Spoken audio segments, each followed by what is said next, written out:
Bienvenidos sean todos ustedes a este nuevo podcast llamado El Derecho en Acción para los no abogados. Este es el primer episodio de nuestro nuevo podcast en el cual hablaremos sobre los principios generales del derecho. Contamos con la presencia del ingeniero Orlando, la ingeniera Anisa, la ingeniera Marcelina, la ingeniera Dana, la ingeniera Yasmín y un servidor, el ingeniero Edgar Giovanni. Hoy abordaremos temas fundamentales del derecho, ya que para ustedes oyentes tengan un conocimiento mucho más amplio de lo que es esto, con el objetivo de difundir derechos o conceptos básicos de lo que es nuestra materia. Con esto puesto en mesa, empezaremos con nuestra charla. El primer punto a tratar es el principio general del derecho, el cual nos dice el autor Santos que son los valores u orientaciones universales en los cuales se apoya al juzgador para resolver las controversias que no encuentran solución en las normas legisladas.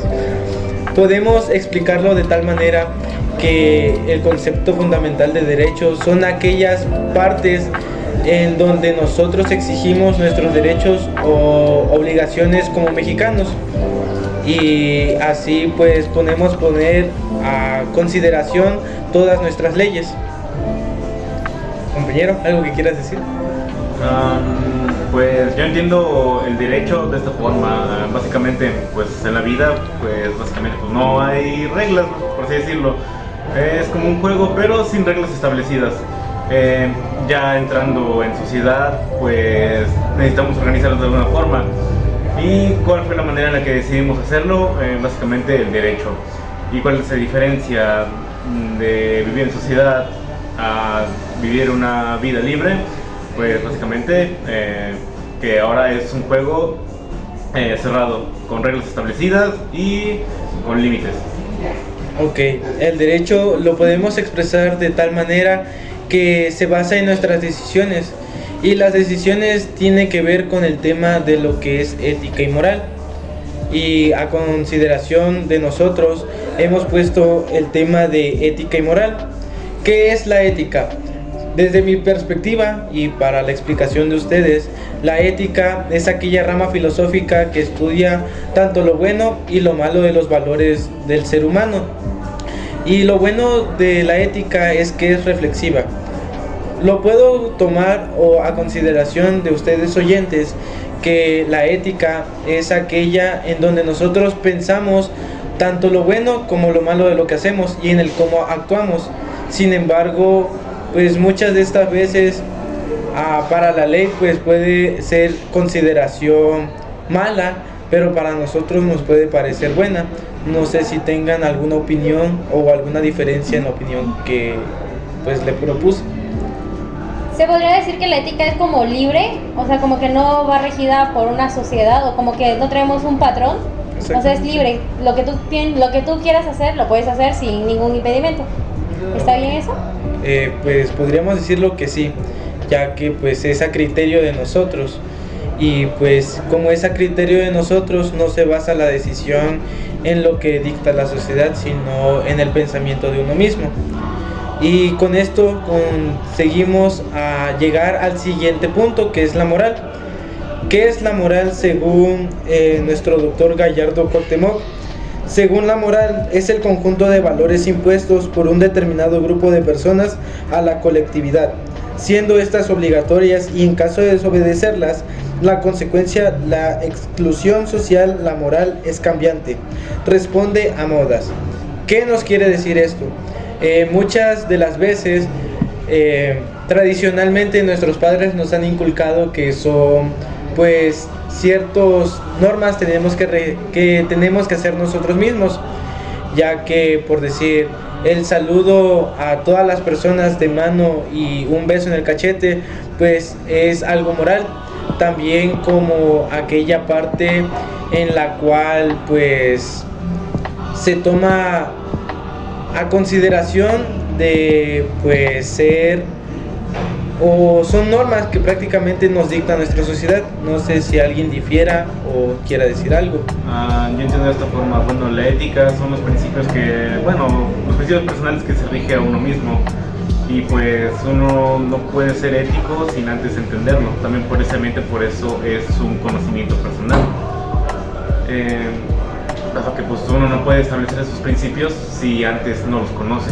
A diferencia de la moral, que bueno, uno no puede crear por sí mismo, vaya, la manera en la que piensa un grupo de personas. Entonces sería imposible tener moral personal, porque es algo que es aprendido por un grupo de personas en determinado tiempo, con determinada cultura y diferentes tipos de condiciones. Entonces podemos decir que la moral es lo que nos inculcan a nosotros y la ética es lo que, si decidimos quedarnos con esas partes morales, moralmente nos han educado de que tenemos que decir la verdad, no tenemos que decir mentiras, y no me dejarán mentir que muchas de estas veces pues no aplicamos la moral pues como debe de ser. Y no sé si tenga alguien yo. Exacto, como decías, no todos somos personas morales, ya que a veces ciertas personas siguen costumbres, siguen tradiciones, y lo que comentaba es que igual seguimos mucho las redes sociales, nos guiamos mucho por las redes sociales, la tele, lo que vemos en la tele, pero más lo que más siento que está en controversia y con mucha gente que es TikTok, que nos guiamos mucho por TikTok. A veces muchos dicen que lo vieron en TikTok y pues ahí seguían, y pues realmente hay encuentras puras cosas que gente se inventa, a veces ni siquiera tienen una fuente confiable de dónde decir todo. Ok, pasamos a otro punto, que es los conceptos de derecho, y aquí nos basamos ya y entramos más en consideración a lo que es derecho. ¿Qué es derecho según Salvat? Es el conjunto de reglas establecidas para regir las relaciones de los hombres en sociedad, en cuanto se trate de reglas cuya observancia puede ser coercitivamente impuestas por individuos. Entiendo yo que derecho son aquellas condiciones pues que se nos rigen a nosotros como mexicanos. No sé si tenga alguna opinión usted, ingeniera. Entonces, en pocas palabras podemos decir que el derecho son las condiciones que nos impone la sociedad, pero también nos da obligaciones. Sí, exactamente. El derecho tanto es impuesta por la sociedad como nos da obligaciones. El ingeniero Orlando tal vez nos quiera definir más lo que es el concepto de derecho. Volviendo un poquito al concepto del juego, pues ¿cómo decidimos a qué jugar? Básicamente todos tenemos que estar de acuerdo con la elección de esas reglas. Bueno, en teoría todos estamos de acuerdo en jugar las mismas reglas. Y pues básicamente si no se conocen las reglas de ese juego va a terminar en derrota. Así como a mí me agarraron por tomar en vía pública, por no saberlo. Bueno, como dice mi compañero Orlando, lo que él hizo es un concepto de derecho que lo podemos tomar como ejemplo, ya que pues a él lo encontraron tomando pues en vía pública, y eso se supone que en nuestro país está prohibido y está sentenciado y penado. Sin embargo, hay una clasificación de derecho, y la ingeniera Marcelina es la que nos dará una pequeña introducción de algunas partes de lo que es la introducción a los conceptos de derecho. Claro, dentro de esta clasificación del derecho se encuentra el derecho natural, que este derecho es con el que un humano nace. O sea, este derecho nadie se lo puede quitar por ningún motivo. Un ejemplo de esto sería el derecho a la vida. Nadie te puede quitar el derecho a la vida porque pues es algo que todos tenemos.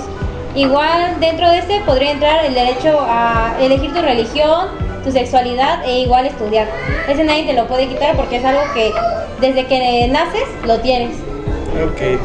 También un concepto importante es el del concepto del derecho objetivo.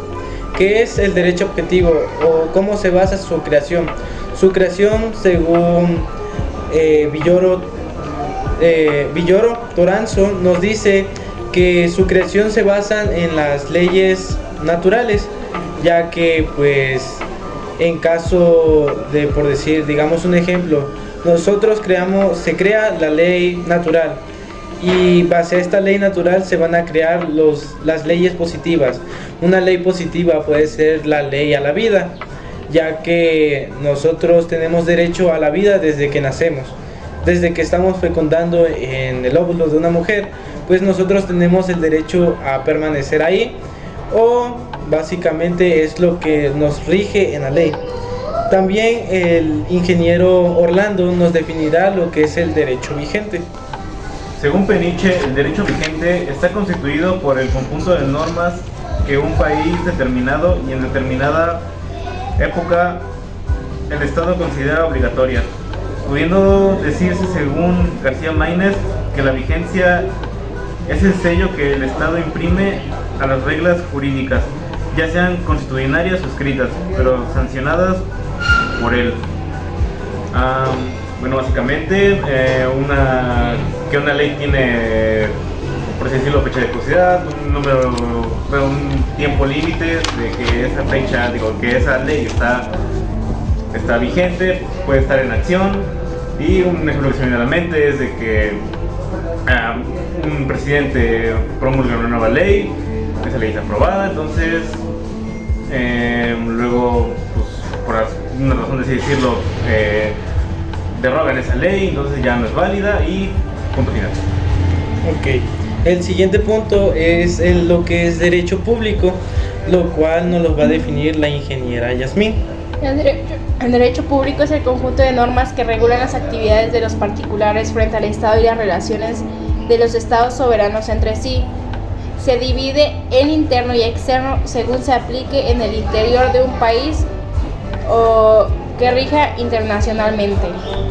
Ok, bueno, desde un punto de vista propio, les puedo decir que el derecho público es aquel que nos afecta a todos nosotros.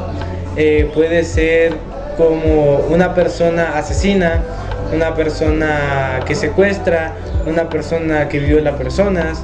Estos tipos de personas pues nos hacen sentir inseguros como sociedad, y el cual se le puede aplicar lo que es derecho vigente. Continuando con nuestro programa, seguimos con lo que es derecho privado. La ingeniera Michelle nos dará una pequeña explicación de lo que es esto. Bueno, el derecho privado trata de las relaciones particulares. Un ejemplo de ello es, por ejemplo, si compras una casa. El contrato de compraventa es de derecho privado. Otro ejemplo podría ser el matrimonio, ya que existe un convenio dentro de ambas partes. Podríamos decir de tal manera que el derecho privado es aquella donde se afectan a solo una o dos voluntades. Esto quiere decir que no afectará más allá de estas voluntades. El siguiente punto a tratar son conceptos jurídicos fundamentales. ¿Qué son los conceptos jurídicos fundamentales? Se dividen en dos clasificaciones. Una de ellas es el derecho objetivo y el otro es el derecho subjetivo. Estos dos derechos van de la mano y si no hay uno, no funciona el otro. Así que les daré una breve explicación de lo que es el derecho objetivo. El derecho objetivo es el conjunto de normas jurídicas integrado como un cuerpo, es decir, como sistema, razón por la cual se le define como el orden legal del Estado. En este caso en particular es donde a nosotros como mexicanos se nos conceden nuestros derechos. A eso se le llama concepto de derecho objetivo, ya que nosotros tenemos derecho a la educación, derecho a una vivienda, derecho a la vida, y esos son los derechos que nosotros tenemos como mexicanos. Y el derecho subjetivo es aquel que nos permite el poder o la facultad de tener esos derechos y de exigir esos derechos. Un ejemplo rápido y sencillo puede ser cuando nosotros queremos estudiar. Según la ley, nosotros tenemos derecho a estudiar hasta la preparatoria, y eso es obligación de nuestros padres darnos ese derecho, y en caso de que no lo hagan, pues estarían violando lo que es nuestro derecho y serían sancionados. Esto quiere decir que el derecho objetivo es aquel que se nos otorga y el derecho subjetivo es aquel el cual nosotros ya reclamamos el derecho otorgado hacia nosotros. La ingeniera Dana Michelle nos dará una explicación de lo que es hechos y actos jurídicos. Bueno, acto jurídico prácticamente son aquellos acontecimientos en los que hay voluntad y generan actos jurídicos. Un ejemplo muy común, por ejemplo, sería el matrimonio, en donde se requiere la voluntad. En la voluntad podríamos decir que es el sí acepto, el objeto es formar una familia y la solemnidad es donde hay un juez que interviene para validar el acto jurídico. Ahora nuestra compañera Dana Michelle nos dará una explicación de lo que es hechos y actos jurídicos. Bueno, un acto jurídico son aquellos acontecimientos en los que hay voluntad y generan actos jurídicos. Un ejemplo muy común sería el matrimonio. Ahí existe la voluntad. En la voluntad, por ejemplo, se podría decir es el sí acepto. El objeto sería formar una familia y la solemnidad sería el juez que interviene para validar el acto jurídico. Ahora bien, en hecho jurídico sucede con o sin voluntad, generando consecuencias, por lo que hay algunos que se generan con voluntad e intención. Un ejemplo podría ser el nacer o el morir, es decir, nadie tiene o nadie de su voluntad querer morir. Con esto claro, queremos llegar a 3 puntos muy importantes del derecho y los cuales son los más complicados de comprender. Y estos 3 derechos es retroactividad, abrogación y derogación de la ley. La ingeniera Dana nos dará otra explicación sobre estos 3 conceptos. Bueno, ahora la retroactividad, como ejemplo, podríamos poner que, no sé, yo podría tener una pareja sentimental, pero llegan a un punto en el que tenemos conflictos no solo verbales y ahora físicos. Bueno, digamos que yo agredo a mi pareja tal vez con un arma blanca y en ese momento ese delito está penalizado, supongamos que por 10 años de cárcel. Pero como tal el delito lo tomamos en vigencia, no sé, 5 o 6 años después de lo sucedido. Entonces lo que pasaría es de que, bueno, yo ya cumplí tal vez mis 6 años de cárcel, pero ahora llega una nueva ley que nos dice que ahora en lugar de 6 van a ser 10. Es prácticamente retroactivo. Es decir que porque haya cambiado la ley no va a cambiar la sentencia, ya que ya hemos cumplido los 6 años de cadena. Ok, podemos explicar que retroactividad, un punto de vista propio es que no es aplicable a la ley, sino a materias penales. Esto quiere decir que a una persona penada puede hacer retroactiva la ley o la sentencia que a él le pongan, ya sea en caso de que le favorezca o no le favorezca. Si no le favorece, no puede tomar esa nueva ley, pero si le favorece, sí puede tomar esa ley. Y con esto llegamos a lo que es abrogación del derecho. Según nuestro doctor, el término se refiere a la abolición, revocación y anulación de una ley, un código o un reglamento a un precepto. La ingeniera Dana Michelle nos explicará más detalladamente lo que es este concepto. Bueno, como le dijo mi compañero Giovanni, la abrogación es prácticamente la anulación de una ley por completo. Es decir, un ejemplo sería cuando está la penalización del uso del cannabis y ahora se abrogó. Es decir, que por ejemplo dentro de México podría estar penalizado el cannabis, pero ahora, bueno, llegan, no sé, unas personas autorizadas en cambiar la ley y decir, bueno, ok, a lo mejor hay gente que lo ocupa para ciertas enfermedades o no sé, algo así, ¿no?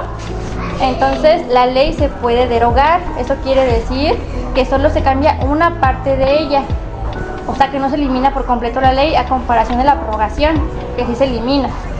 Ok, un punto de vista propio es que la abrogación y derogación son 2 puntos muy importantes, ya que la abrogación, como dijo mi compañera y la ingeniera, que es dar de baja toda una ley. Por decir un ejemplo, cuando se le da de baja a toda una ley por completo, digamos, se le da de baja a la Ley Federal del Trabajo. Esta será abrogada, ya que todas sus leyes pues serán dadas de baja y no servirán para fines pues de derecho. Y la derogación se entiende que es nada más dar de baja una ley de todo un código o un reglamento. Con esto llegamos a lo que son normas y su clasificación. No sé si alguien quiera definir qué es normas.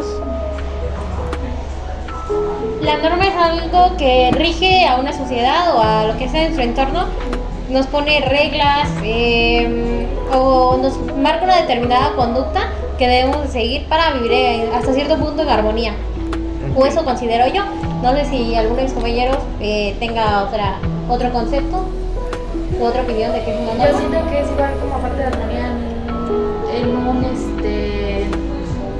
algo más como justicia, ¿no? Yo creo que entre armónico y también con justicia, siento que tiene que ver mucho.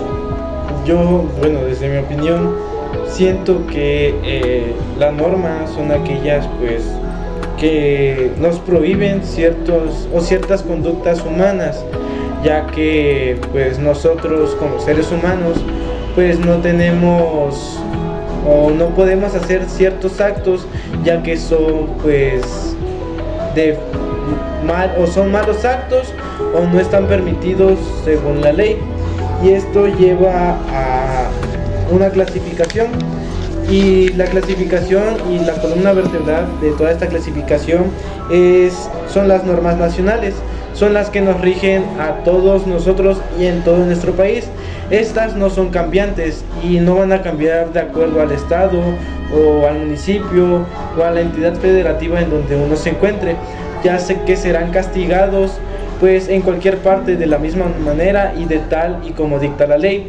Y no importa si es de desconocimiento de la persona, esta ley o esta norma se aplicará aún así. Y llegamos y se va a tomar es que aquí en México se dividen en 3 tipos de normas.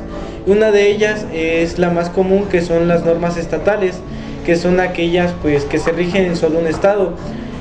Yo, de donde provengo, y mi compañera y la ingeniera Nisa, venimos del estado de Oaxaca.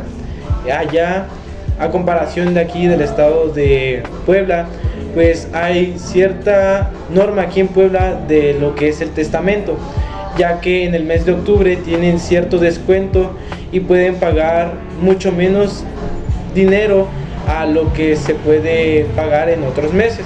Sin embargo, en Oaxaca esta norma pues no es aplicable, ya que pues no es concedida y solamente se hace aquí en el estado de Puebla.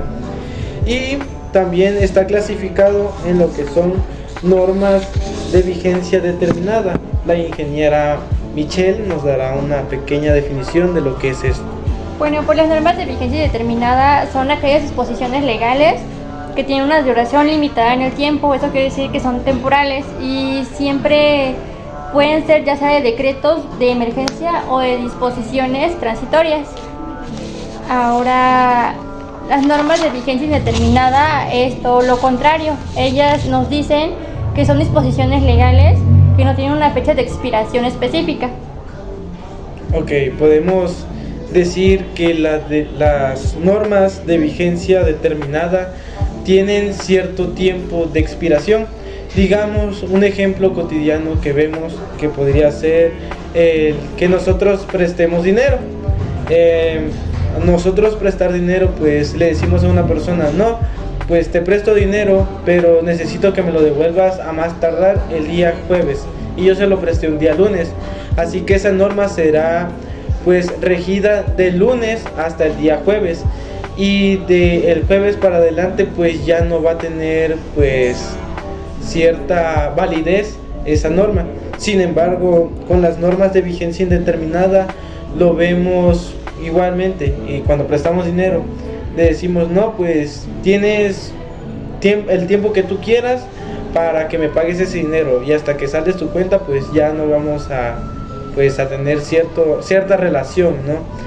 Y no sé si la ingeniera Nisa nos quiera dar otra explicación. Yo tengo un ejemplo de normas de vigencia determinada. Esa puede ser, como decía mi compañera, que por ejemplo en momentos de emergencia, por ejemplo cuando estamos en el tráfico y llega una ambulancia, llega la patrulla, lo que sea, entonces por obligación nosotros, una norma, lo que tenemos que hacer es que si vamos conduciendo, pues será abrirnos para que la ambulancia o la policía es que pase. Ok, de ahí siguen 2 normas que van muy de la mano, que son las normas primarias y las normas secundarias. Según Soto, las normas primarias son aquellas que tienen sentido pleno por sí mismas, o sea que son la base de todo. Base a las normas primarias es, por decir, la ley a la vida. Esta es una norma primaria, y a la ley a la vida tienes derecho, o sea, ciertas leyes o subleyes en la cual la rigen. La ingeniera Yasmín nos dará un punto importante. En pocas palabras, las normas primarias se refieren a las acciones que los individuos deben hacer o no hacer. Ok. Y también lo que es normas secundarias son aquellas que complementan a la norma primaria. Y en caso de no complementar nada, pues simplemente no estarían cumpliendo con lo que es una norma secundaria. Y de ahí seguimos lo que es con fuentes formales de derecho. ¿Qué son las fuentes formales de derecho? Las fuentes formales de derecho es en la institución en la cual se crean nuestras leyes. Estas son creadas en el Poder Legislativo. Y en el Poder Legislativo se discuten las creaciones de la ley, al igual que las sanciones y el tiempo en el que se va a aprobar, y si es que se va a aprobar esta ley. Muchas de las veces hemos escuchado el Poder Legislativo en la mañanera de nuestro presidente. Muchas veces nos dice que el Poder Legislativo no le ha aprobado cierta ley, y pues culpa al Poder Legislativo de no cumplir con la ley que él quiere promulgar. Pero muchas de estas veces en el Poder Legislativo se llevan ciertas discusiones de lo que es bueno y lo que no es bueno de las leyes que el presidente pues propone, y gracias a ellos es que muchas veces pues tenemos leyes que sí tienen sentido y en otras que rechazan leyes que probablemente no van a tener mucho sentido. Mi compañero e ingeniero Orlando nos dará otra breve explicación. Entonces básicamente la Cámara de Diputados y el Poder Legislativo sería más o menos como un filtro. Así es. Para que esta persona no sienta que tiene como que el poder absoluto y haga lo que se le hincha la regalada gana y diga, ¿saben qué? Los vapeadores ahora son crimen tener posesión de ellos. Ok. Que de hecho se aprobó recientemente. Ok. Y seguimos con un concepto que a mí me lleva a tener muchas veces como una crisis, porque de por sí sufro crisis existenciales, y al definir concepto de persona, antes yo lo entendía de una manera de que una persona pues es una persona viva, una persona en carne y huesos que tiene pues es la persona que ves caminando y dices, pues es una persona. Pero en derecho se entiende de otra manera, ya que la persona es aquella que tiene tanto obligaciones como facultades como ciudadano mexicano. Y hablando de obligaciones, el tema siguiente es este tema de obligaciones, ya que la obligación se puede definir como una relación jurídica. La obligación, podríamos llamarlo así, es cuando, un ejemplo, es cuando nosotros prestamos dinero o nos prestan dinero una institución bancaria. ¿Qué es lo que hace esta institución bancaria? Pues promueve un contrato en el cual nosotros tenemos cierto tiempo en pagar ese dinero, y en caso de no pagarlo, la institución bancaria tendrá la obligación de pues llamarnos la atención y cobrarnos más de lo que pues teníamos de deuda. No sé si alguien quiera opinar otra cosa. Ok, y caso de que pues una persona en coma, no sé, le quieres cobrar o no puede pedir dinero prestado y entonces ya no es una persona, o cómo? No, persona se le dice a toda persona que tiene facultades y obligaciones. En el caso de personas paralíticas, personas con síndrome de Down, personas que tienen no sé cómo se le llame, que tiene Alzheimer, pues simplemente no se le cataloga como persona, pero no tiene obligaciones, pero sí tiene facultades. porque no se le puede quitar sus facultades como la facultad a la vida, facultad a asistir a una institución pública, a la educación. Y con esto llegamos a otro punto interesante, que son el concepto de contrato, y la ingeniera Yasmín nos dará un concepto de lo que es esto. El contrato es un convenio en virtud del cual se crean, transmiten obligaciones y derechos. Ok, el contrato se puede definir como aquel papel en el que se avalan ciertas obligaciones que tenemos nosotros y ciertas facultades que nosotros tenemos. Por decir, en un contrato de compraventa se puede ver en el hecho de que la persona a la que le estamos comprando tiene obligación de darnos ese objeto que estamos comprando, y nosotros tenemos la facultad de exigirlo, pero también tenemos la obligación de pagar porque ya estamos adquiriendo un producto. Como lo dice mi compañero, el contrato que mencionó es una de las clasificaciones del contrato. Una definición que podríamos dar es el contrato de compraventa. La definición del contrato es cuando uno de los contratantes se obliga a transferir la propiedad de una cosa o derecho, a su vez se obliga a pagar por ella cierto precio en dinero según lo establecido en el Código Civil. Ok. ¿Algo que quieran opinar? ¿No? No, todo claro. Entonces el siguiente punto es la donación. No sé si la ingeniera Yasmín nos quiera... La donación es un tipo de contrato donde una persona llamada donante o donador transfiere gratuitamente a otra llamado donato o donatario una parte totalidad de sus bienes. Ok, la donación podríamos decirlo de manera bonita, que es aquella que se nos transfiere cierto bien, pero tiene, que yo sepa, un cierto número de años que se tienen que cumplir para que esta donación se cumpla. No, si no mal me equivoco, son 10 años lo que tienen que transcurrir para que este bien sea transferido, y en caso de que pues en la donación se tienen que pues hacer ciertos actos buenos a la persona a la que se le va a donar, y en caso de que pues la persona donante no vea que a la que le está donando haga cosas buenas, pues se le puede revocar esta donación.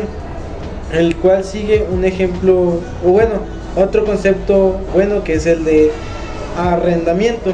Arrendamiento este contrato se establece cuando dos partes se obligan recíprocamente, una a conceder el uso o goce temporal de una cosa y la otra a pagar un precio determinado por ese uso o goce, que puede ser una suma de dinero o cualquier otra cosa equivalente. Un ejemplo de esto es cuando rentamos una casa o un departamento. La persona quien nos la renta nos da el permiso, por así llamarlo, de utilizarlo, pero con ciertas obligaciones que tenemos que realizar. Una cosa sería pagar por el uso, sería cuidar el establecimiento y pues en qué tiempo se utilizará. Ok, me parece muy interesante lo que nos dijo mi compañera Yasmín e ingeniera. Y la ingeniera Marcelina nos va a explicar lo que es comodato. Y el comodato, según Montellano y Villanueva, es el contrato por el cual uno de los contratantes se obliga a conceder gratuitamente el uso de una cosa no fungible y el otro contrae la obligación de restituir individualmente. Ajá, aquí, bueno, ya definiste. Yo puedo darte un ejemplo que es como, por ejemplo, aquí yo a la ingeniera Nisa le puedo prestar mi suéter, pero no le doy, o no hay un papel de por medio en el cual ella me firme, o que esté así bien avalado por una ley. Simplemente se lo presto y ella decide cuándo devolvérmelo. Me lo puede devolver cuando termine de utilizarlo o cuando ya no lo necesite.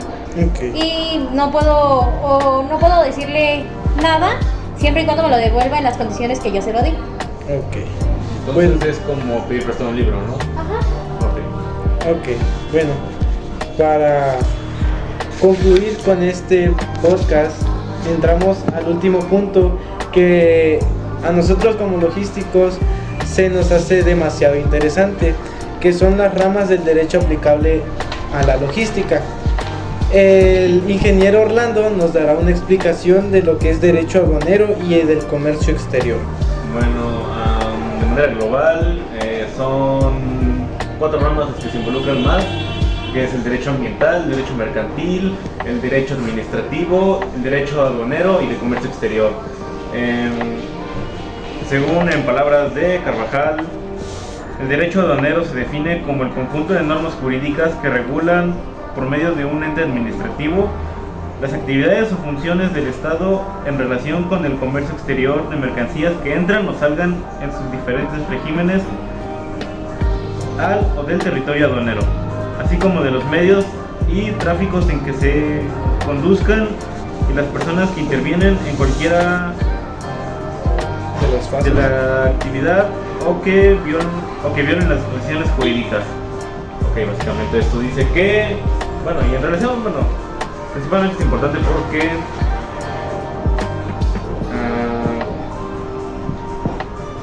pues está muy estrecha la logística, porque pues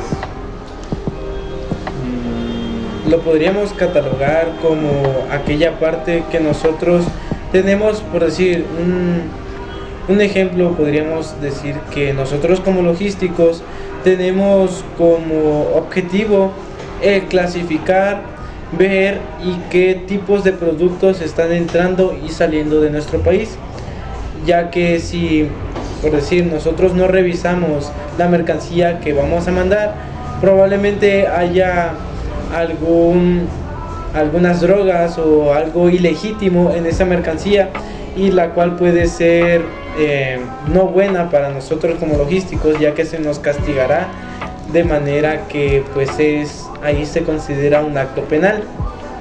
Y sigue lo que es el derecho administrativo, que es en el cual nosotros como logísticos también tenemos mucho que ver, ya que se ve de tal manera que nosotros tenemos que administrar aquellas partes de la logística y que se lleve todo a cabo muy bien y que no haya ninguna cosa pues ilegal en nuestros transportes o en lo que o lo que vamos a transportar.